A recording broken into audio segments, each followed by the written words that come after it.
Hi there. My name is Corey Pierce, and I'm an Iboga provider from Canada who's been doing this since 2014. I'm just answering people's questions. Sorry about the lighting change. I just realized I forgot to have the light on for the last video. And I will get a mic. I've had people complain that they can't hear me, and I don't have I'm not used to doing this, so this is kind of a new thing for me.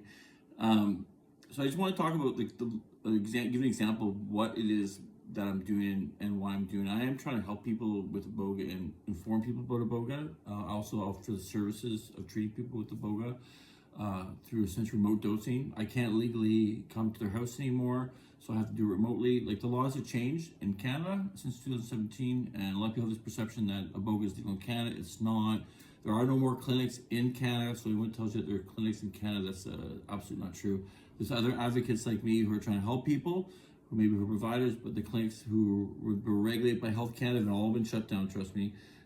In the States, it's kind of the opposite effects going on right now. States like Kentucky, Texas, also I think Colorado. There's other states that are looking at, in Ohio actually, are looking at decriminalizing or doing trials, treatments, or studies now with Iboga, which is kind of interesting because technically Schedule I drugs can't be accepted for studies or treatment. So what they're doing is they're sending people to Mexico to get treatment, and they're doing their MRIs before and doing all the diagnosed stuff before, sending to Mexico, get treatment, and then coming back to the States and getting measured again.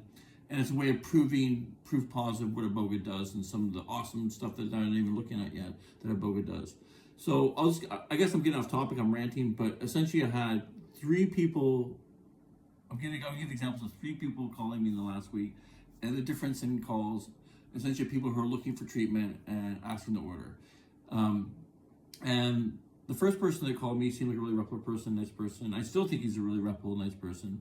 And he contacted me, went through the whole process, talked and exchanged and communicated. And the person asked me for the treatment. I'm not trying to sell anything to them. And they waited right till the last moment where they're about to order to say, oh, I've been ripped off by someone in Cameroon, and I got ripped off 2,000 by someone in Cameroon already. I don't really feel comfortable buying online. And what I recommend for that person is don't buy it online. Don't go online to purchase your Iboga if you don't feel like you can trust a person. And don't engage a person if you don't think they're trustworthy. So I don't recommend people contacting me if they don't trust me to begin with. So if you're watching this video, like I said, this another video, if you're watching this video and you don't think I'm trustworthy, you don't find me trustworthy, I don't recommend you keep watching my videos, and I definitely don't recommend you contact me because you're just going to waste my time and your time. And yeah, you're missing the point kind of thing, and I understand that. But I understand the BS. We talk about fraud and the stuff that goes on. The second person that contacted me went through this whole process also, but I even went farther and wanted references, and I provided references.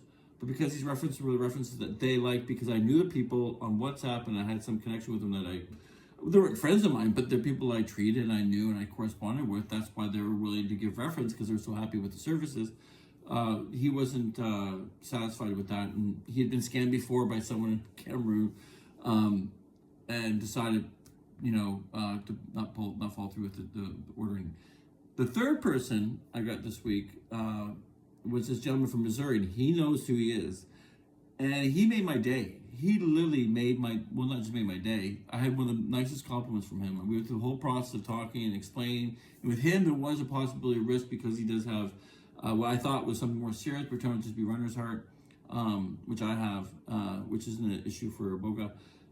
After talking to that person, I asked him, do you want references? And the person responded with, no, I watch your videos and I totally trust you. And that was one of the nicest things I gotta say, and I can't say it enough, was the nicest thing someone's ever said to me, actually doing anything around Iboga. I've had people thank me for saving their life. I've had people thank me for getting them off drugs. I've had thank me for all that stuff, but that's not me doing it. That's the Iboga doing it, right? So I can't take thanks for that. But with this, it was actually someone who, instead of questioning me, and I get it, I get it. I get the TikTok and I get the internet and I get all the scams and BS out there. I guess I'm a bit old for this stuff, but it was just so refreshing. And I want to thank that person, and they're from Missouri and they know who they are. And I'm going to treat them soon. And I just want to thank them for saying that, because it was a really kind thing to say. Because sometimes I get real discouraged in this job, and you do a lot of work and effort and talking to people, dealing with people, and a lot of times they don't. Probably 1 out of 10 people follow through. The other 9 don't follow through for whatever reason. They're either it's too expensive, or they're nervous about buying it without paying with a credit card, or whatever the issue is.